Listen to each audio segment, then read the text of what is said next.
आप सभी को प्यार भरा नमस्कार।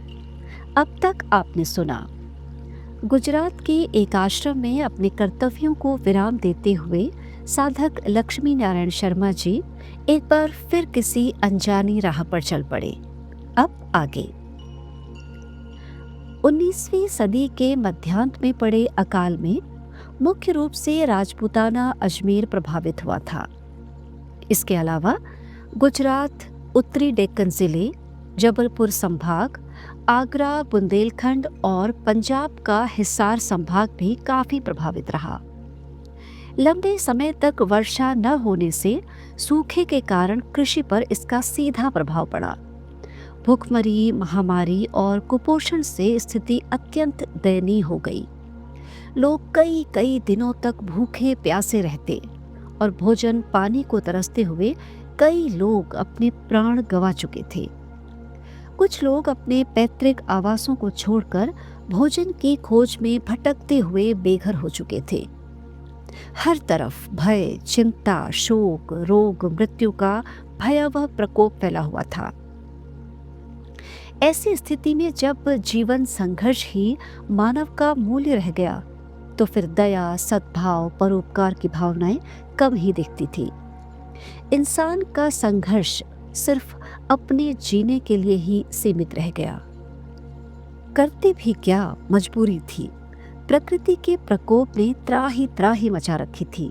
लोग सूखी हड्डियों का ढांचा मात्र रह गए थे।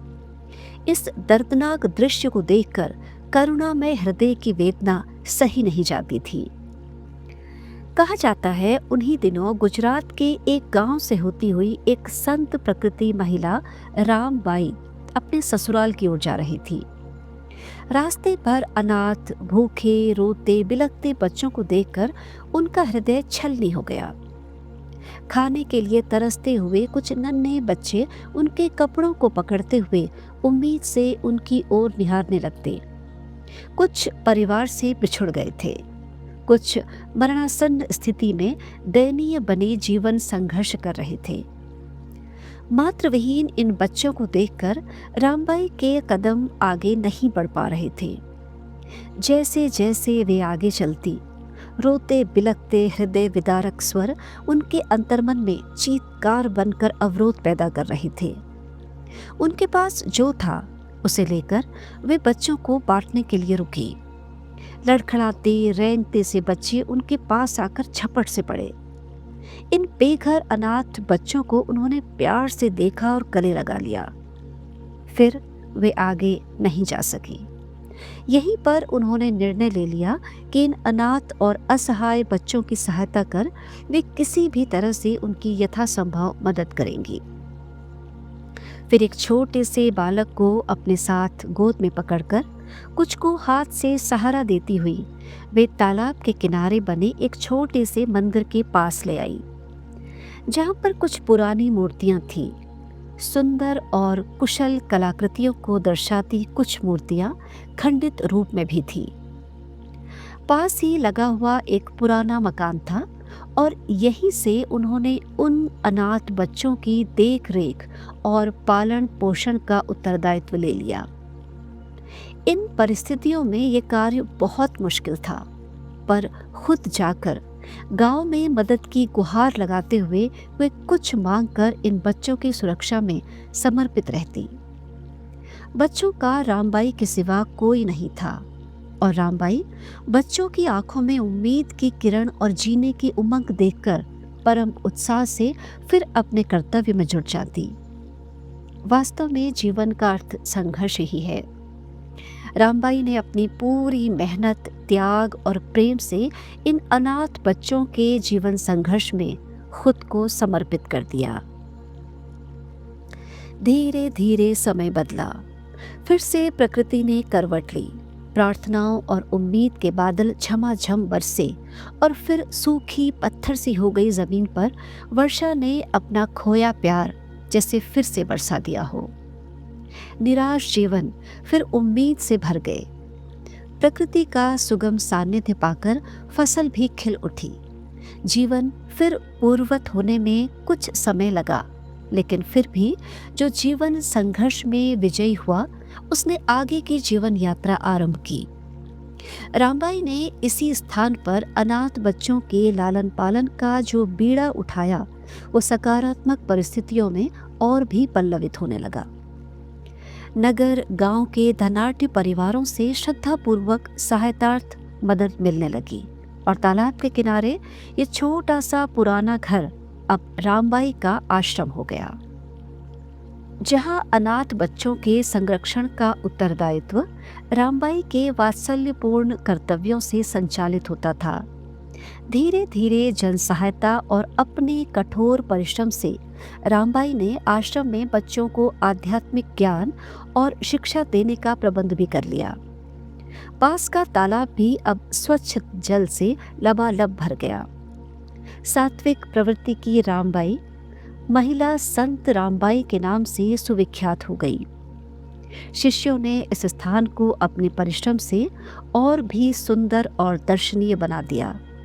आसपास बड़े बड़े वृक्षों की छांव, फूलों की क्यारियां, स्वच्छ प्रांगण में शिक्षा, पारंपरिक ज्ञान की व्यवस्था बड़े ही व्यवस्थित तरीके से होने लगी, जो समय के साथ साथ और भी सुदृढ़ होती चली गई।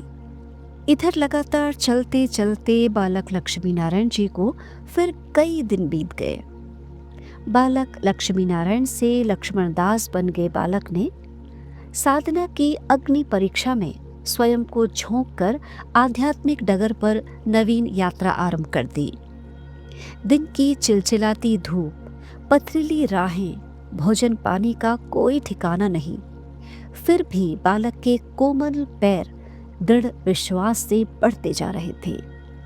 मन में प्रभु श्री हनुमान जी के प्रति दृढ़ विश्वास की अलख भय और निराशा के अंधकार को प्रभावी नहीं होने देती थी।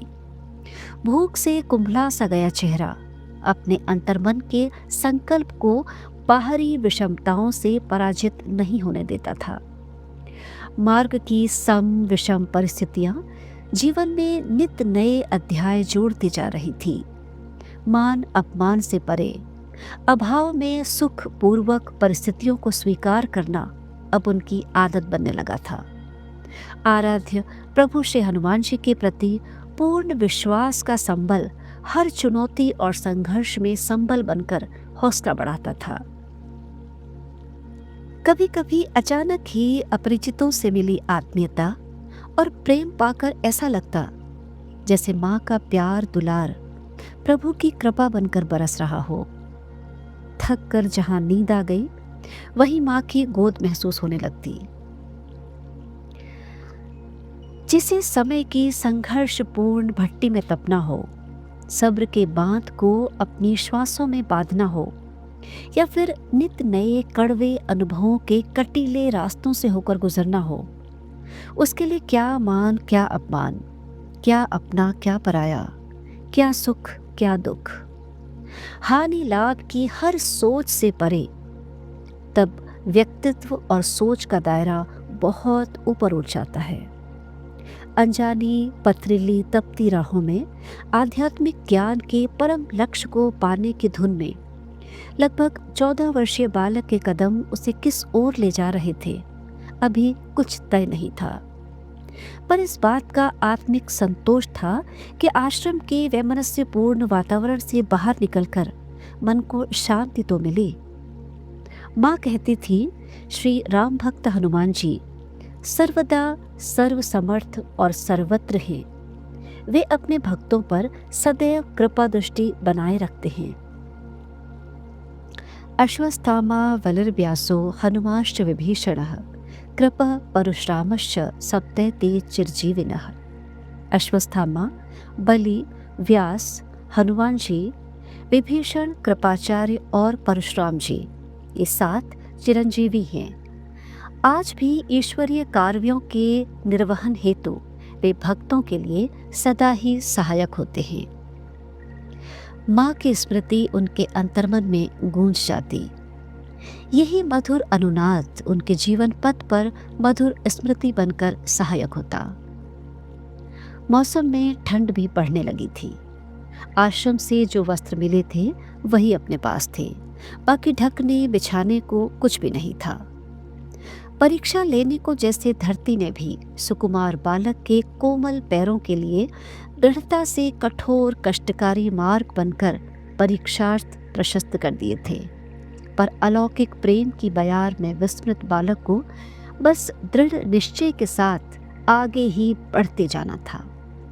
उन्हें विश्वास था, कष्टप्रद परीक्षा लेने के बाद ही प्रभु अपने भक्त को प्रेम के अमृत से सरोबार कर देते हैं। चलते चलते बहुत दिन बीत गए। काया भी क्षीण होने लगी, केश बढ़कर जटाएं से बनने लगे।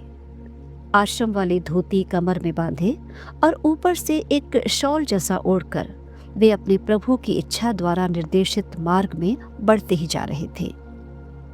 आध्यात्मिक मार्ग में जीवन यापन करने के लिए कहीं भोजन मिल जाता तो कभी हांडी नुमा बर्तन में भिक्षा ग्रहण करने के लिए निकल पड़ते।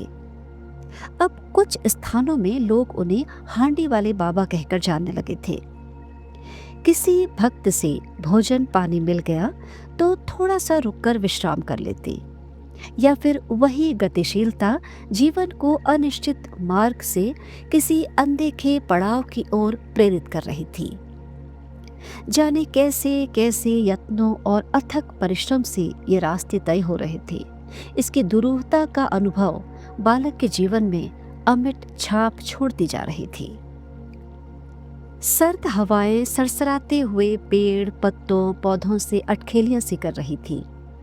धनाढ्य परिवार अपनी गर्म पोशाकों और नर्म दुशालाओं में इस ठंड का भी आनंद ले रहे थे, पर जिसके पास खाने को भी न हो वे निर्धन इन ठंडी हवाओं के थपेड़ों को भी कोसते हुए ठिठुर रहे थे।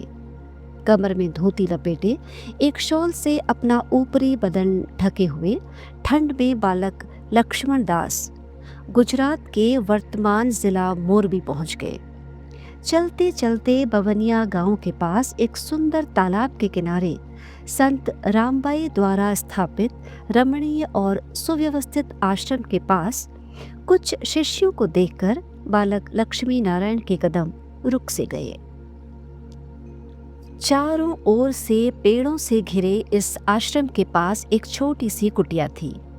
शायद वहां पर छोटा सा मंदिर था। आंगन के इस अहाते में कोई शिष्य पानी से फूलों की क्यारियों को सींच रहा था तो कुछ शिष्य आश्रम के परिसर की सफाई में लगे थे। कुछ कम उम्र के छोटे बच्चे अध्ययन कर रहे थे। उनके पास बैठी साध्वी महिला, शायद वे संत रामबाई परंपरा की मुख्य शिष्या के रूप में थी। वे बड़े प्यार से उन बच्चों को कुछ समझा रही थी। बालक लक्ष्मण दास को भी माँ की स्मृति हो आई, जब वे माँ के पास बैठकर जिज्ञासावश कई सवालों को पूछते आसपास बने रहते। फिर माँ कितने प्यार से कहानियां सुनाते हुए भक्ति की कठिन बातों को रसमय बनाते हुए समझाया करती थी। बालक लक्ष्मण दास को यह एहसास ही नहीं हुआ कि वे कितनी देर से आश्रम से लगी इस दीवार के सहारे भीतर की ओर दृष्टि किए हुए खड़े थे।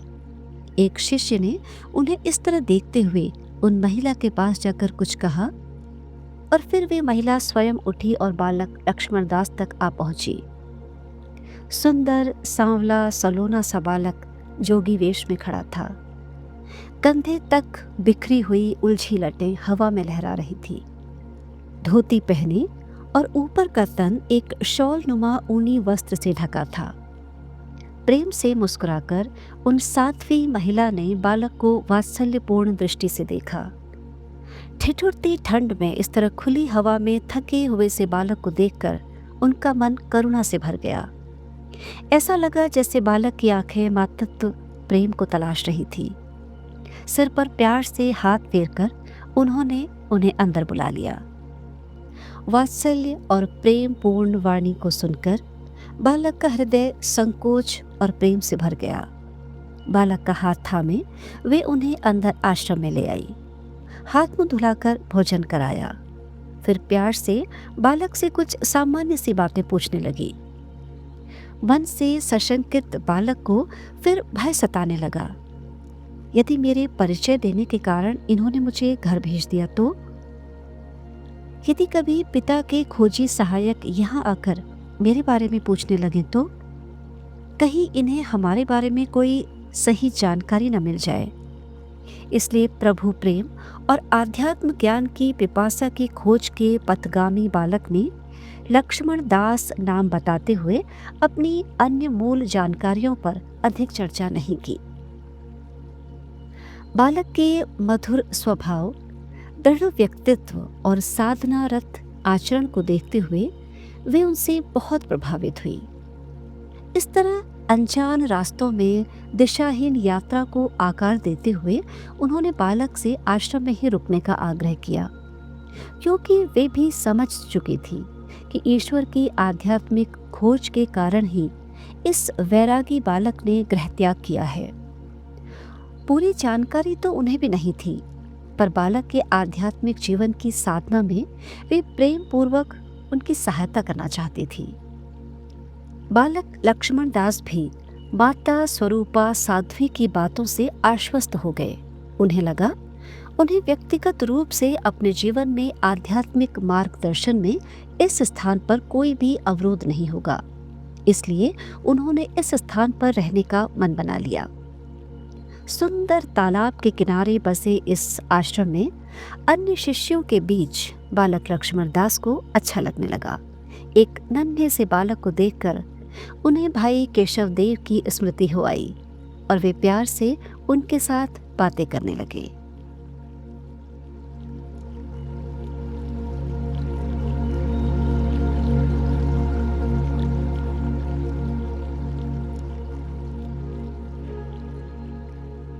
महाप्रभु महाराज जी, श्री नीम करौरी बाबा पावन कथामृत। आज का प्रसंग यहीं तक।